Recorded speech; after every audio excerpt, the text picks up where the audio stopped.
الحمد لله رب العالمين والعاقبة للمتقين والصلاة والسلام على خير خلقه محمد وآله وأصحابه أجمعين. أما بعد فأعوذ بالله من الشيطان الرجيم. بسم الله الرحمن الرحيم.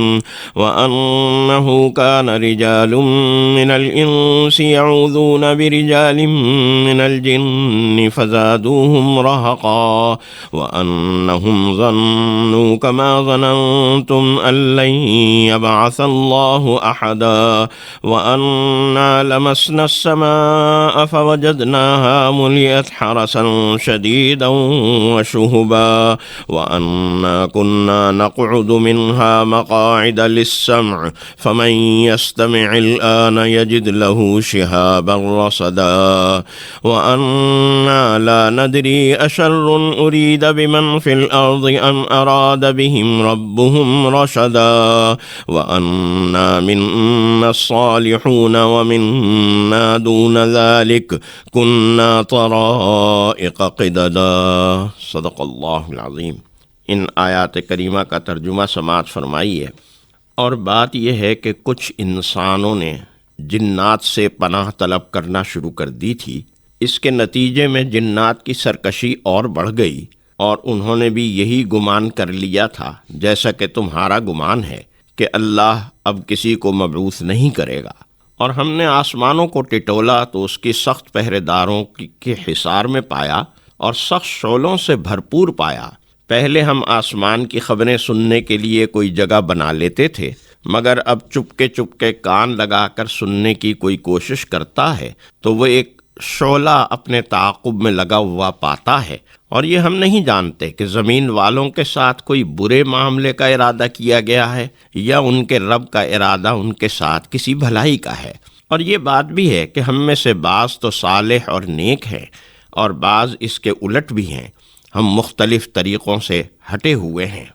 سورۃ الجن مکی سورہ مبارکہ ہے. اس میں 28 آیات اور 2 رکوع ہیں. سورہ مبارکہ کی ابتدائی آیات میں اس واقعے کا ذکر ہے جب آپ دعوت و تبلیغ کے ابتدائی دور میں طائف تشریف لے گئے اور وہاں سے واپسی کے سفر میں نخلہ کے مقام پر آپ فجر کی یا تہجد کی نماز میں قرآن کریم کی تلاوت فرما رہے تھے تو جنات کی ایک جماعت کا وہاں سے گزر ہوا. وہ آپ کی تلاوت کو سن کر رک گئے اور بغور آیات کریمہ کی تلاوت سننے لگے. ان آیات کو سن کر انہوں نے جن تاثرات کا اظہار کیا ان کے بیان کا سلسلہ سورۃ الجن کی پہلی ہی آیت مبارکہ سے ہو گیا تھا.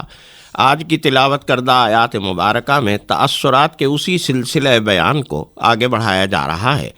اس ضمن میں آیت مبارکہ نمبر 6 میں جو آج کی تلاوت کردہ آیات مبارکہ میں سے پہلی آیت ہے ارشاد فرمایا گیا وَأَنَّهُ كَانَ رِجَالٌ مِّنَ الْإِنسِ يَعُوذُونَ بِرِجَالٍ مِّنَ الْجِنِّ فَزَادُوهُمْ رَهَقًا. آیت مبارکہ کے ان الفاظ میں زمانہ جاہلیت کے عرب کے ایک ثقافتی شعار کا ذکر ہو رہا ہے. عرب میں یہ جاہلانہ طریقہ رائج تھا کہ جنوں سے غیب کی خبریں پوچھتے، ان کے نام کی نظر و نیاز کرتے، چڑھاوے چڑھاتے، اور جب کسی قافلے کا گزر یا پڑاؤ کسی خطرناک اور خوفناک جگہ پر ہوتا تو اس علاقے کے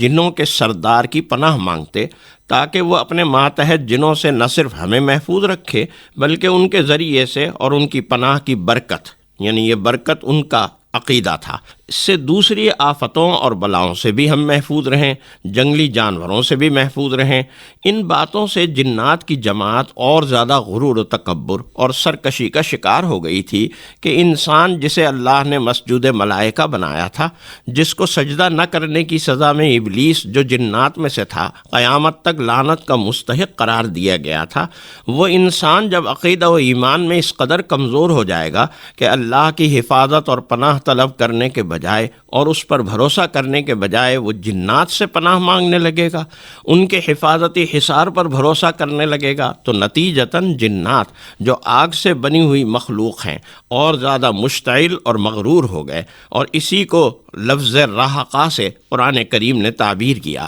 ماہرین لغت کے مطابق رہقہ یرحقو کے اصل معنی ہے کسی چیز کا دوسری چیز پر زبردستی چھا جانا. یعنی جب کوئی قوم اپنی طبعی یا فطری کمزوری کو چھپانے کے لیے، زبردستی دوسرے پر اپنا رعب و دبدبہ قائم کرنے کے لیے اپنی مصنوعی برتری اور طاقت کا اظہار کرے اور دوسرے پر اپنا تسلط جمانے کی اور اسے خوفزدہ کرنے اور خوفزدہ رکھنے کی کوشش کرے۔ ان کیفیات کو جس لفظ سے قرآن کریم نے ظاہر کیا وہ لفظ رحقہ ہے کہ اصل قوت و طاقت، عقل و دانش اور فہم و فراست اللہ نے انسان کو عطا فرمائی تھی، لیکن انسان بدقسمتی سے اس طاقت پر اور اس طاقت کے عطا کرنے والے پر بھروسہ کرنے کے بجائے جنات کو اپنا محافظ سمجھنے لگا، تو ظاہر ہے کہ جنات کے غرور میں اضافہ ہونا ہی تھا۔ یہ جنات جو نبی کریم صلی اللہ علیہ وآلہ وسلم کی خدمت میں حاضر ہوئے اور اسلام قبول کیا، جب اپنی قوم سے تاثرات بیان کر رہے تھے تو ان جنات نے اپنے مخاطب جنات کے عقائد کی غلطی کو واضح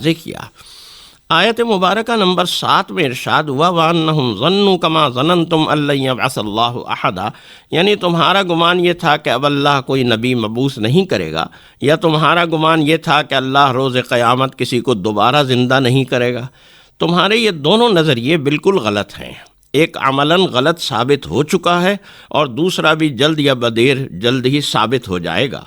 قرآن کریم کی تلاوت، اور وہ بھی نبی کریم صلی اللہ علیہ وآلہ وسلم کی زبان مبارک سے، جنات نے جب کلام عجیب سنا جو فصاحت و بلاغت میں اپنا ثانی نہیں رکھتا تھا، ایسے عجائب و غرائب پر مشتمل کہ کوئی انسان ایسا کلام اتنی خوبیوں والا، اتنی فصاحت و بلاغت والا، معانی و معارف کا اتنا وسیع اور گہرا سمندر رکھنے والا بنا ہی نہیں سکتا۔ اس کو سن کر آسمانی دنیا میں جو تبدیلی جنات نے محسوس کی تھی، اس کو آیات مبارکہ نمبر 8، 9 اور 10 میں بیان کیا گیا۔